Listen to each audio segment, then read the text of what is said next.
ભાઈ ડાંગર રાજધાની હોટલ આજથી મેં 18/9/18 રોજ મેં અતુલભાઈ ઘોડાસરા પાસેથી લીધેલી હતી અને મારા ભાગીદાર જગદીશભાઈ અમે બંને સાથે લઈ અને સાટાગત લખી અને 40 મહિનાની મુદતે જે એનો ઓસ્ટ્રેલિયા એનો છોકરો ભણવા જવાનો હતો એટલે ત્યારે અમને એની હોટલ વેચેલી હતી અને 40 મહિનાની લાંબી મુદત અમને નખાવી અને ત્યારબાદ જે મુદતનો સમય આવ્યો એ પછી એની પૈસા ન ભરવા અને અમને એમ કહેવામાં આવ્યું કે હું દસ્તાવેજ કરી દે અને દસ્તાવેજ ન કરી આપતા અમારો પોલીસમાં પણ કેસ દાખલ કરેલ છે અને ત્યારબાદ પોલીસે અમને એના નિવેદનો લઈ અને પોલીસે અમને એવું કીધું કે આ રેવન્યુ વિસ્તાર છે એટલે તમે હવે કોર્ટમાં જાઓ અને કોર્ટમાં હાલ અમારો દાવો ચાલુ છે.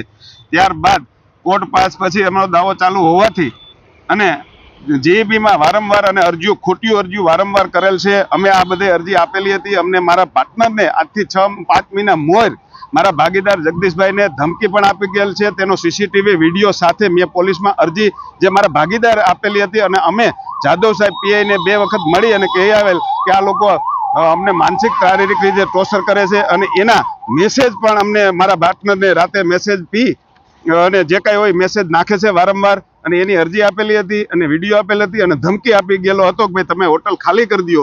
હવે એને કોઈ પણ ભોગે અમે એની પાસેથી મિલકત લીધેલી છે અને અમારી મિલકત એને ફરી પાછી લઈ લેવી છે.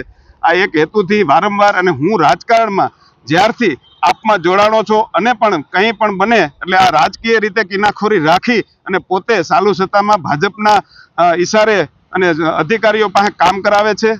આ મારી વારંવાર રજૂઆત પણ છે અને આ તમામ પરિપા પ્રૂફ છે. તમામ જે કાગળિયા જોતા હોય કાગળિયા હું પોલીસને નમ્ર નિવેદન કરું છું કે તમે કોઈ પણનો રાજકીય રીતે નહીં પણ તટસ્થ રીતે લઈ સત્યને લઈ અને કુદરતને સાથે રાખી અને ક્યાંય પણ ગમે કામ કરવામાં હું ક્યાંય પણ અચકાતો નથી. મેં કોઈ ખોટું કર્યું નથી. તમારે જ્યારે મારી જરૂર પડશે ત્યારે આવશું. અમે કોઈ ધાક ધમકી આપી નથી અને એની અમારે ત્યારે જીઈબી અમારું કનેક્શન કાપવા આવેલ અને એની અરજી દીધેલી અને અમે જીઈબી વાળાને ડોક્યુમેન્ટ બતાવેલ એનો પંચરોજ કામ કરી અને જીઈબી પણ જતી રહેલી છે. સત્યનો હંમેશા વિજય થાય, પરેશાન થાય આવું મારી ઉપર વારંવાર ક્યાંય ને ક્યાંય પણ અરજીઓ પણ આપે છે.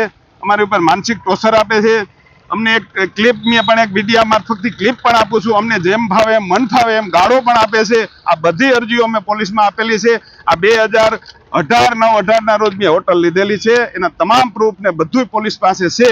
પોલીસ યોગ્ય તપાસ કરે એવી મારી નમ્ર નિવેદન ને અપીલ પણ છે. હું રાજકીય કિનાખોરીનો ભોગ ન બનું અને છતાંય પણ જો કાંઈ મારી ઉપર કરવા માગતા હોય તો હું રાજકારણમાં આવ્યો ત્યારથી સુટકેસ સાથે લઈ અને આવ્યો છું. જે કાંઈ કેસ કરવા હોય કરે, મને કાંઈ વાંધો નથી. હમણાં જ મારી ઉપર એક ખોટો કેસ પણ કરાવેલ છે. જે એક બાવડા એક મારી ઉપર કેસ કરાવેલ છે એ પણ ખોટો કેસ કરાવેલ છે. જે હું માલિક સૌ દ્વારકાધીશ ઓટો મેકનો અને બીજી કંપનીના મારી ઉપર ખોટા ગુના પણ સંડોવણીમાં નાખે છે. આ વાત હું આજ જાહેર અને મીડિયા સોશિયાથી કહેવા માંગુ છું.